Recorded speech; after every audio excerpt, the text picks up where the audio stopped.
I think that at Boise State we have an opportunity to elevate the arts experience to a completely new level. There's so much more that can happen today, beyond sort of the lecture type format of teaching and learning. We're bringing our high-tech equipment, our high-tech techniques, but we're also bringing in the history and the expression of art over all the centuries into this one experience that I think will be a very unique project across any of the universities in the United States. This is a way for Boise State to shine out and to show what it's capable of. So I think another thing that is amazing in terms of the potential for the World Museum is its ability to provide a really vast and broad access to bringing in students from K through 12 and to really ignite that power of understanding about why the arts are important in our society and how serious arts-based inquiry can be. Some of the things that we see doing for the World Museum and in the new Fine Arts Building is the creation of complete virtual worlds based on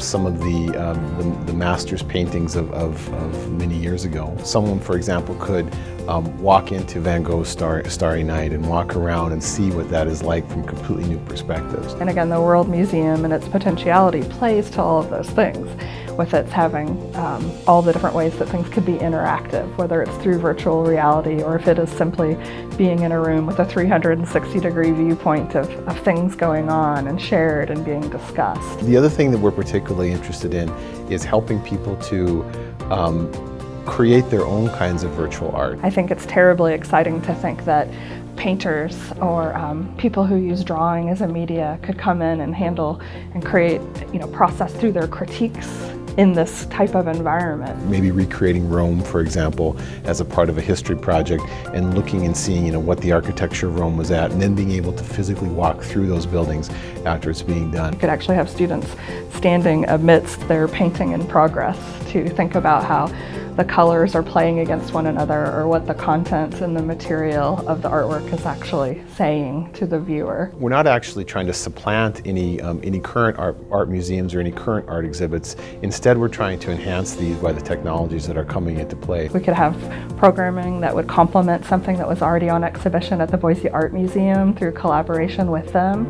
Maybe it would be something that would have more information about an artist whose work was on exhibition at BAM, about their process, about their influences. Again, being able to get inside those images, touch those images, manipulate that work and process in a different way than we ever have before.